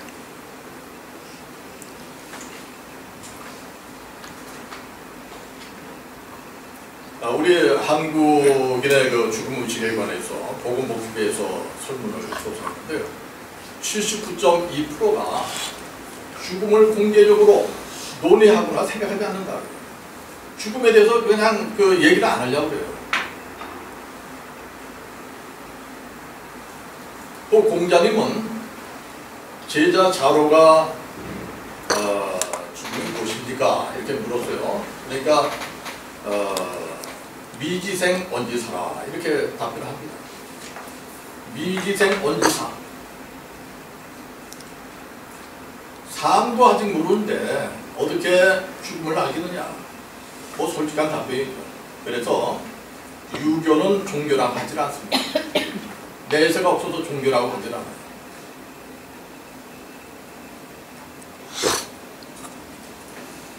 그러나 슬기로운 사람은 죽음에 대해서 준비를 한다는 거예요. 스코틀랜드의 데이비드 슈움이라고 하는 그런 소설자는 종교성이 없는 사람을 찾아보아라. 만약 찾는다면 짐승에서 멀지 않을 것이다. 짐승처럼 미련하다. 짐승처럼 미련하다. 뻔히 자기가 죽을 걸 알면서도 대비하지 않는다면 짐승처럼 미련하다. 호세아 4장 6절에 내 백성이 지식이 없어서 망한다. 지식이 없어서 망한다. 전도서 출장 이전에는 초상집에 가는 것이 잔치집에 가는 것보다 나으니 모든 사람의 끝이 이와 같이 됩니다. 산자는 이것을 마음에 들지요. 우리가 다 아는 그 말 있잖아요. 중세 그 수도사들이 그 하던 그 인사 방법, 메멘토 모리. 죽음을 기억하라. 죽음을 기억하라. 자, 죽음을 준비하게 되면은 다른 세계에 있다는 것을 알게 되기 때문에 현재 삶의 변화가 오게 있습니다. 죽음은 누구에게나 닥쳐오는 그런 아주 공평한 것입니다. 외로워하지 않아요. 외로워하지 않아요. 우리 인간은요, 하나님으로부터 떨어져 나온 그 상태 속에서 태어나기 때문에 원초적인 불안이 있습니다. 외로움이 있어요. 그래서 외로움을 달래기 위해서 쾌락에도 우리가 몸담기도 하고요, 발락에도 하고 또 이 세상의 연락에 우리가 빠져들기도 하고. 그러나 해결할 길은 없습니다. 가장 외로울 때가 언제일까요? 아마 임종 때라고 생각이 듭니다. 그건 누구 같이 할 수가 없어요. 눈도 감겼죠. 뭐 나중에 청각도 이제 다 끊어지고 다 했을 때 혼자 얼마나 두렵겠어요. 죽음을 준비하게 되면은 외로움이 없어진다는 거예요. 그리고 세상에 대한 욕심이 없어집니다. 두 번째, 세상에 대한 욕심이 없어집니다. 명예욕, 금전욕 다 없어지는 거예요. 가끔 회장 되기 위해서, 감독 되기 위해서 얼마나를 애를 씁니까? 목사님들. 또 자식 물려주기 위해서 얼마나 애를 씁니까? 그런 욕심 다 없어진다. 바울 사도처럼 말이죠. 배설물처럼 정리 여겨집니다. 배설물.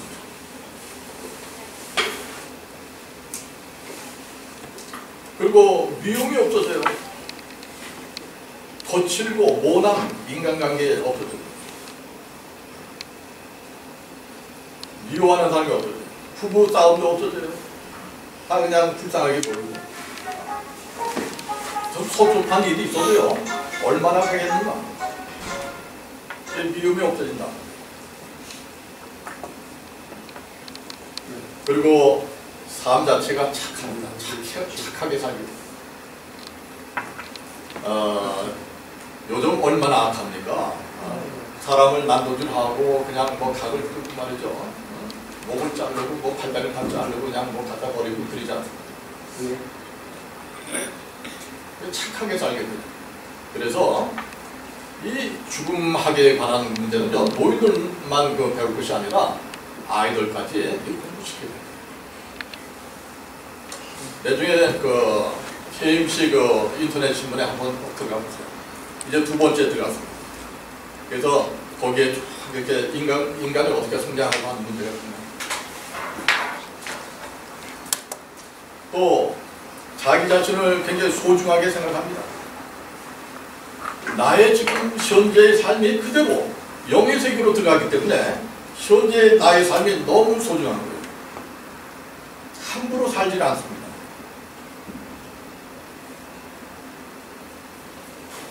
내 자신이 소중하기 때문에 다른 사람도 소중하게 볼 수 있는 거예요. 그럼 모든 것이 감사한 거예요. 그 다음에는 감사한 생각이 듭니다. 나한테 조금 손해본 것도 감사해요. 합력하여 손을 이루기 때문에 그것이 감사합니다. 그 다음에 죽음에 대한 두려움이 없어집니다. 죽음에 대한 두려움이 없어지니까 마음이 평강이 오는 거예요. 평강이 와요. 예수 믿는 사람들의 축복이 무엇입니까? 평강이에요. 평강. 샬롬이에요. 그래서 죽음도 평안하게 우리가 맞이할 수가 있다는 것입니다. 김수환 추기경께서 죽음 직전에 하신 말씀이 있어요. 죽음이 무엇인가? 죽음은 천국으로 들어가는 통로와 같다. 천국으로 들어가는 통로와 같다. 그리고 두 번째는 죽음 이후의 세계는 펴보지 않은 책과 같다.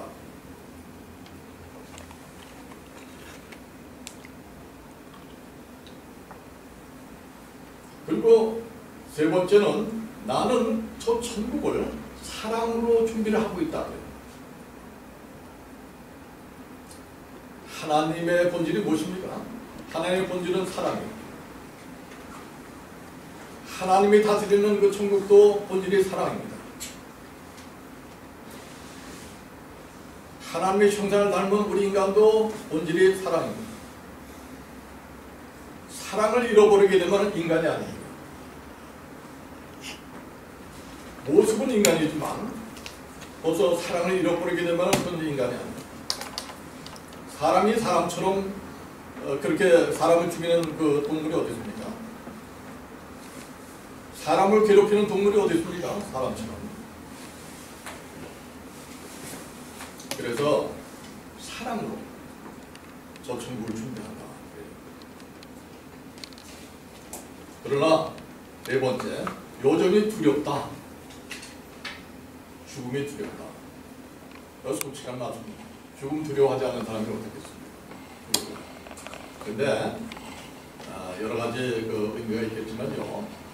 사실 죽음 그 순간에는 고통이 없어요.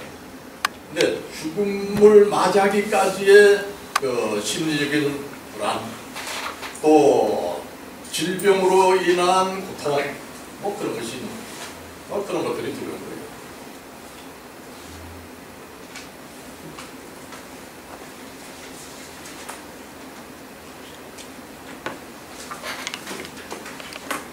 그렇다면 죽음은 무엇입니까? 그 죽음은 어떻게 다가오게 되는지, 그리고 죽음이 시작되는 치명적인 순간은 어디에서부터 나타나는가? 사람이 죽음에 이르기까지 심장이 멈추는 상황에 동반됩니다. 심장이 멈추고, 그리고 심장이 멈추면서 몸 전체에 돌던 피가 딱 정지돼요. 그러면서 뇌로 공급되던 그 피도 정지돼요. 한 10초 정도 피가 공급되지 않게 되면요, 뇌파가 사라지게 돼요. 뇌파는 뇌의 그 대뇌 피질, 의식을 담당하는 대뇌 피질의 그 전기적 활동을 측정하는 것입니다. 그래서 뇌파가 사라지게 되면은 의식이 없어집니다. 의식이 없어요. 그리고 결국 죽음에 이르게 된다. 근데 죽음에는요, 두 가지가 있습니다. 임상적인 죽음과 생각적인 죽음이 있습니다. 임상적인 죽음은 심장이 멈추고 호흡이 그치고 뇌 활동이 정지되었지만 심장이나 폐를 다시 움직이게 하면 다시 살아날 수 있는 거예요. 이것이 임상적인 죽음입니다. 또는 의학적인 죽음이라 이렇게 이야기합니다. 물에 빠진 사람이라든가 갑자기 사고로 죽은 사람들, 이런 사람들은 심폐소생술을 통해 가지고 다시 살릴 수가 있습니다. 그러나 늙어가지고 죽어가는 그 노인들, 말기 환자들, 이런 사람들은 의미가 없어요. 심폐소생술은 별로 의미가 없어요. 신체가 다시 소생할 수 있는 그 골든 타임이라고 그러죠? 5분입니다. 근데 5분이 지나가게 되면요, 산소 부족으로 인해서 뇌가 치명적인 상처를 입게 됩니다. 인간은 유기체 안에 자체적으로 유한한 구조를 갖고 있다. 이 구조로 말미암아서 인간은 외적 경험과는 관계없이 누가 알려주지 않아도, 또 내가 보지 않아도 언젠가 내가 죽는다는 것을 의식하며 그것을 알게 된다고 해요. 이처럼 죽음에 대한 필요성, 이것은 생물학적 직관으로 주어진다. 심리학자 프로이드도 인간의 본능에는 두 가지 본능이 있다고 해요. 삶의 본능이 있는가 하면 죽음의 본능이 있다. 그러나 인간들은 어리석어서 자신의 죽음을 대비하지 못한다 했습니다. 미국의 심장 전문의 모리스 로링 박사는 죽음을 준비하는 그도인이라고 하는 책에서 인간은 그가 틀림없이 죽게 된다는 것을 알고 있는 유일한 피조물이다. 그러나 마지막 순간까지 그것을 믿으려고 하지 않는다. 그래서 인간은 일반적으로 마지막 때를 준비하지 못한다. 또 인도의 소사시 마하바라타에서 이런 말을 해요. 세상에서 가장 놀라운 일은 뭐냐? 주변에서 항상 사람들이 늙고 죽어가는 것을 실제로 보면서도 나에게는 결코 그런 일이 일어나지 않을 것이다. 이렇게 믿는다는 거예요. 그리고 어리석다는 거예요.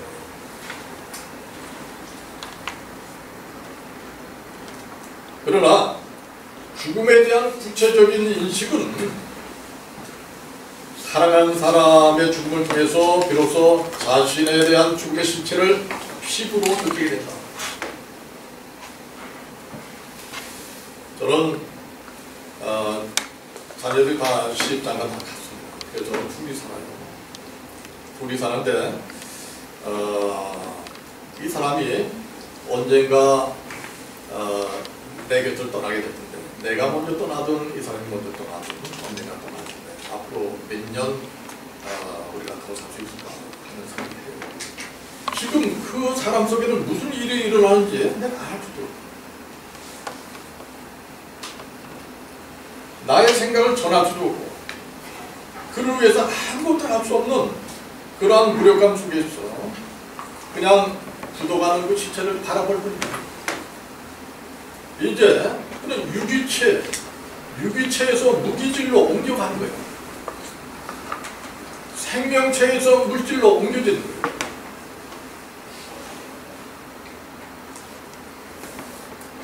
죽어가는 사람은 이 세상에서 무엇을 얼마나 많이 남겼는가 죽음의 순간에 아무 의미가 없습니다.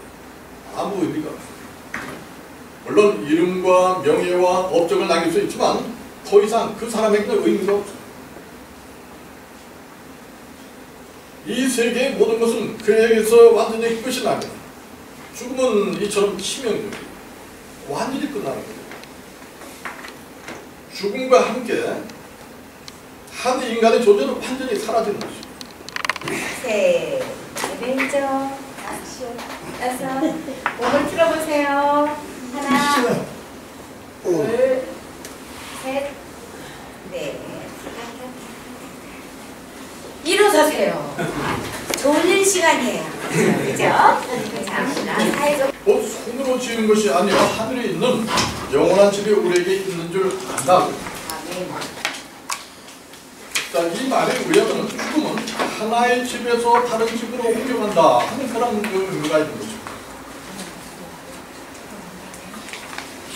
그런데 이러한 우리 인간들이 당하는 죽음은 죄에 대한 천벌의 대가다. 이렇게 이야기합니다. 죄에 대한 천벌의 대가. 하나님은 본래부터 인간을 허무하게 짓지 않으셨다. 죽을 운명으로 짓지 아니하셨다 하는 것입니다. 다만 인간의 불순종 그리고 죄 때문에 자기 자신뿐 아니라 다른 피조물까지 동물, 식물, 모든 자연계까지 이러한 질병, 고통, 죽음 속에 몰아넣게 되었다 하는 것입니다. 원래 하나님께서는 인간을 포함한 모든 생물은 변화와 성장을 통해서 완전해지도록 창조하셨습니다. 따라서 인간도 하나님의 형상을 닮아가기까지 계속 성장하고 발전하게 됩니다. 그렇다면 성장하고 발전된다고 했는데 그렇다면 죽음이 뭐냐? 그렇다면 죽음이 뭐냐? 죽음이라고 하는 것은 결코 세상에서의 멸절이 아니라 새로운 차원의 영적 세계로 들어가기 위한 형질의 변화에 의한 형질의 변화다. 여러분들 그 매미의 일생을 알고 계시죠? 매미가 이제 가을쯤 되면은 알을 나무에 까게 됩니다. 알을 까고 내면은 죽게 됩니다. 우리는 생명이요, 어머니의 난자와 아버지의 정자가 서로 만나가지고 이제 태아의 삶을 살지 않습니까? 태아의 삶은 한 10개월 정도 엄마 뱃속에서 준비합니다. 태아는 무엇을 준비해야 됩니까? 육체를 준비하는 거예요. 육체의 삶을 준비하는 거예요. 엄마 뱃속에서 나온 다음에 한 100년 미만 우리가 살면서 무엇을 준비합니까? 육체의 삶에서 준비하는 것은 영혼의 세계를 준비하는 거예요. 영체를 준비하는 거예요. 죽은 다음에는 영체의 삶을 사는 거예요. 영체의 삶을 사는 거예요. 그 다음에 예수님께서 재림하실 때 우리는 부활체의 삶을 또 살게 되는 것입니다. 이렇게 계속 변화가 되는 거예요. 계속 변화되는 거예요. 마치 풍선에 바람을 불게 되면 풍선이 점점 커지면서 형체는 변하지 않습니까? 풍선 그 자체는 그대로예요. 근데 모양이 자꾸 변화가는 것이죠. 사람들은 존재의 상태가 변하는 과정을 죽음이라고 이야기를 합니다. 그러나 그것은 육체가 탈바꿈하는 과정일 뿐이지 결코 생명이 멸절되는 것은 아니다. 올리버 로치라고 하는 그 정비학자가 있는데요, 이런 말을 했죠. 생명에는 죽음이란 없다. 다만 육체가 죽는 순간 모습을 바꿀 뿐이다. 생명에는 죽음이란 없다. 다만 육체가 죽는 순간 모습을 바꿀 뿐이다.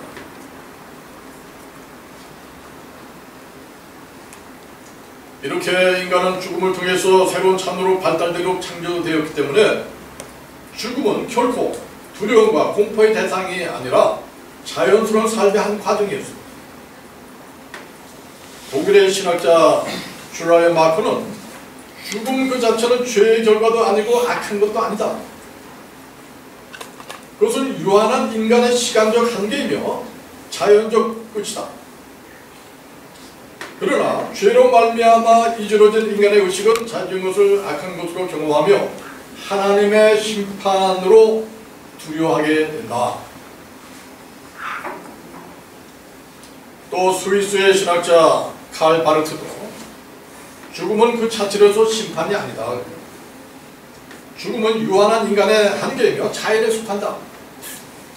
그러나 인간이 현실적으로 당하는 죽음은 죄인으로서 죽음을 맞이하기 때문에 자기의 죽음을 하나님의 심판과 벌로 경험한다.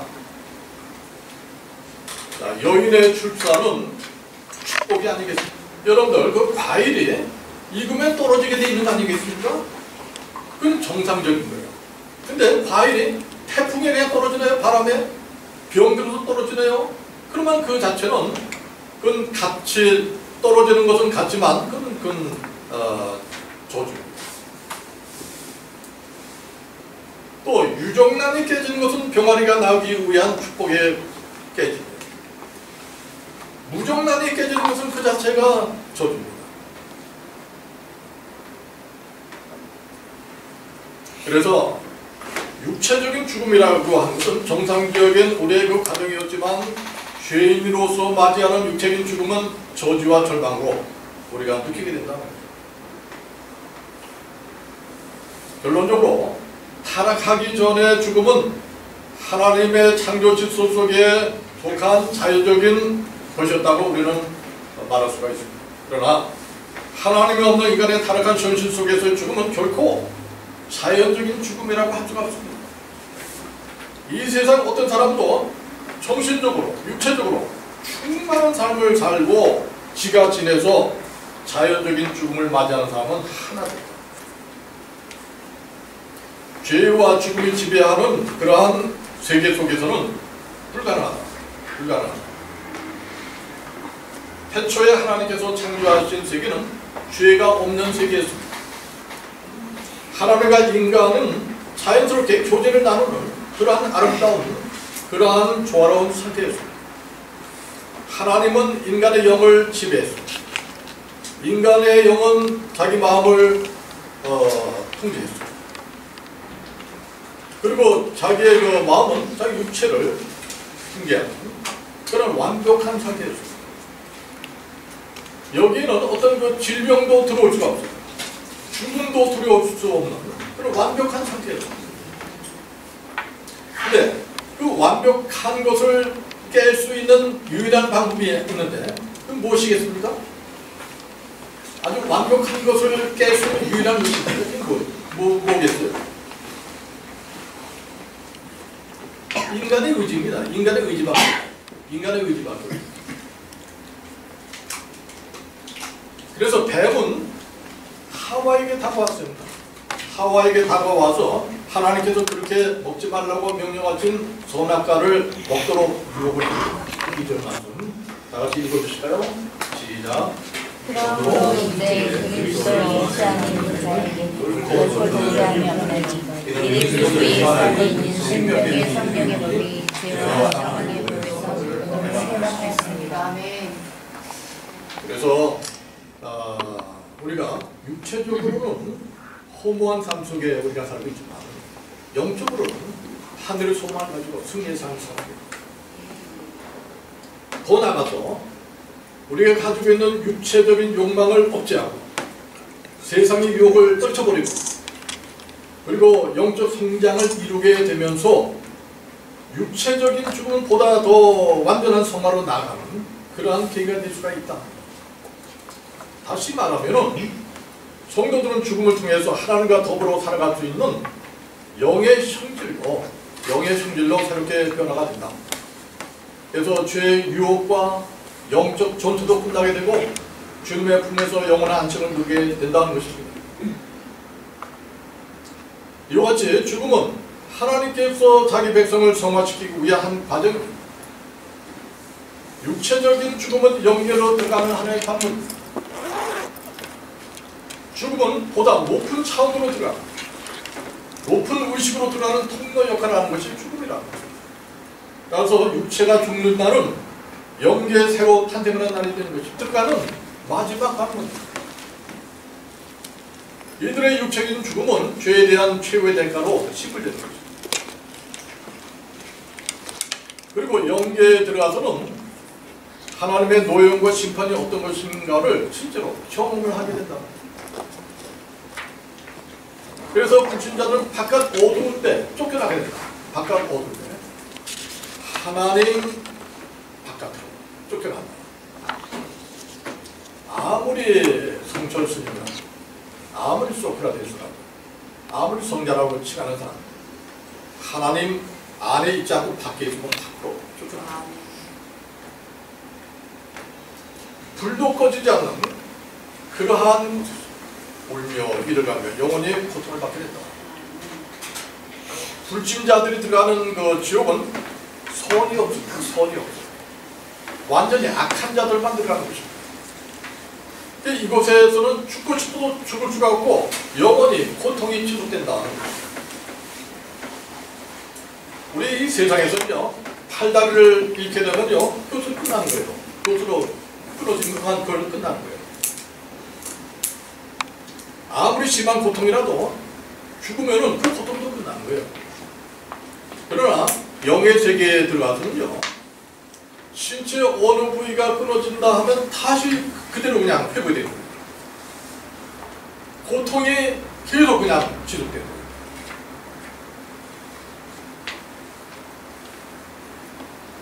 그럼에도 불구하고 현재 우리들의 육체적인 죽음이라고 하는 것은 원래 변화를 위한 자연스러운 삶의 한 과정이었기 때문에 인간은 선한 사람이든 악한 사람이든 간에 죽음의 순간에는 절대로 고통받습니다. 죽음 그 순간에는 아무런 고통이나 두려움 없이 그대로 죽음의 경계선을 그대로 넘어가야 됩니다.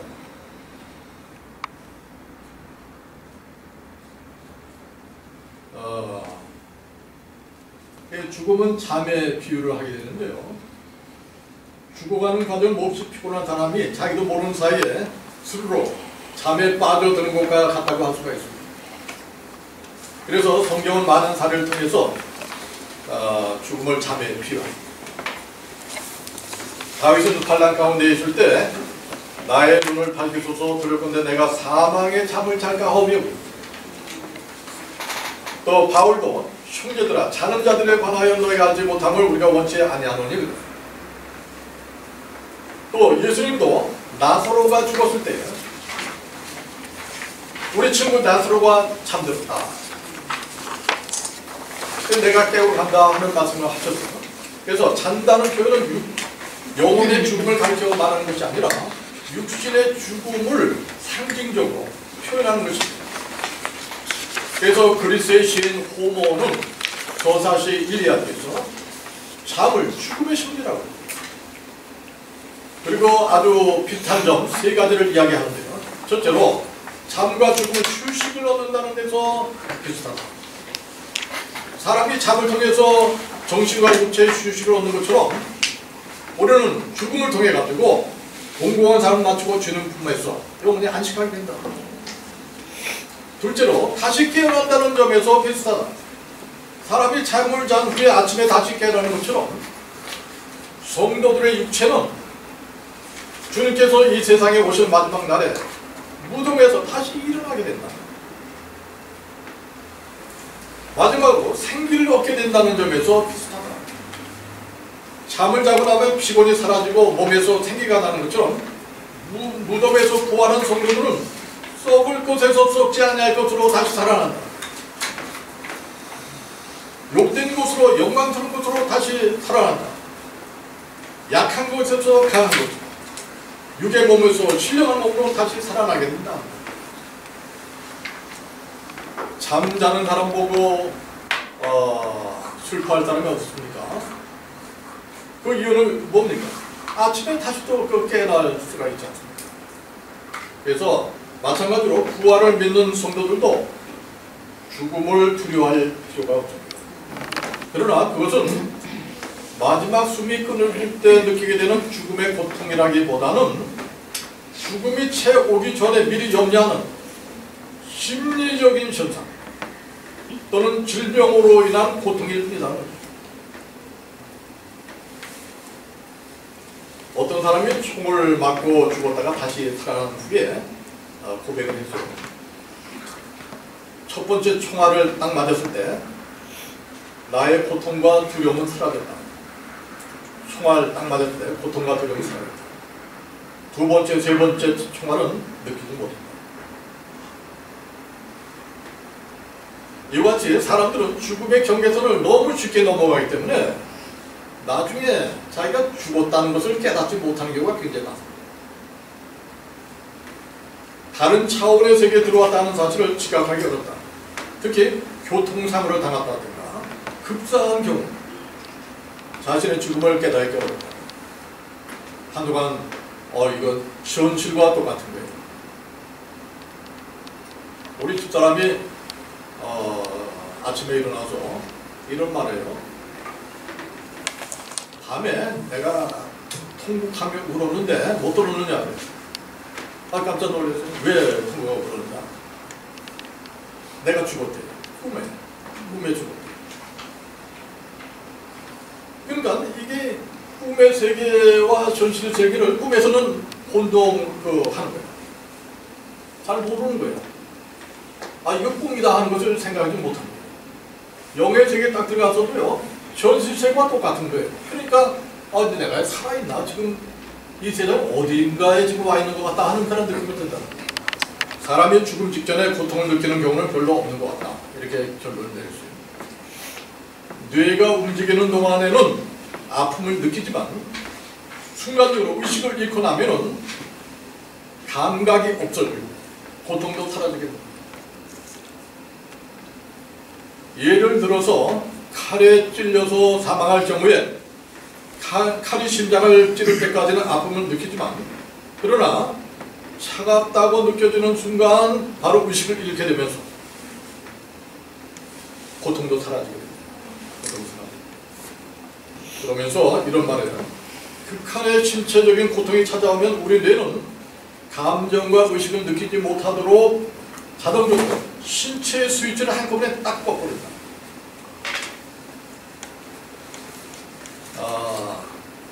스위치를 한번 딱 끄면 그냥 갑자기 캄캄해지잖아. 극한의 신체의 고통이 찾아오게 되는 그런 신체적인 스위치를 한꺼번에 딱 끄고, 뇌가 죽음을 감지하게 되면 엔돌핀, 세로토닌 등 뇌 속의 쾌감 전달 물질을 다량으로 내보내서 이루 말할 수 없는 그러한 그 행복감을 느끼게 됩니다. 이러한 현상은 자연사이건 타탈이건 자살이건 누구나 공통적으로 똑같이 느낀다. 엄두성 목사님이 지은 그 책에 보니까요, 이런 말을 해요. 등산을 하다가 추락해 죽었다가 다시 사는 사람이 있었는데 그 사람 이야기를 들어보니까 죽음의 순간에 아주 미묘한 쾌감을 느꼈다. 그러나 어떤 사람은 임종을 맞이할 때 무척 시달리고 고통받는 사람도 있다.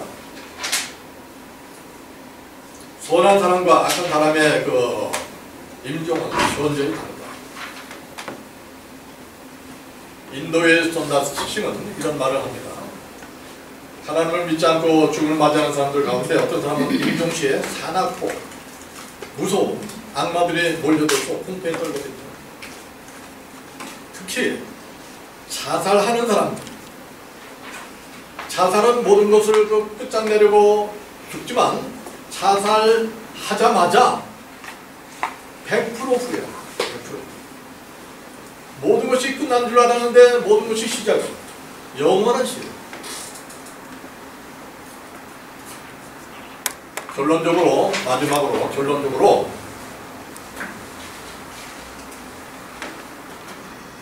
하나님께서는 인간을 포함한 모든 생물은 변화와 성장을 통해서 완전해지도록 창조되었기 때문에 인간의 그 죽음도 하나님의 형상을 닮아갈까지 계속 성장하는 그런 과정에 불과하다.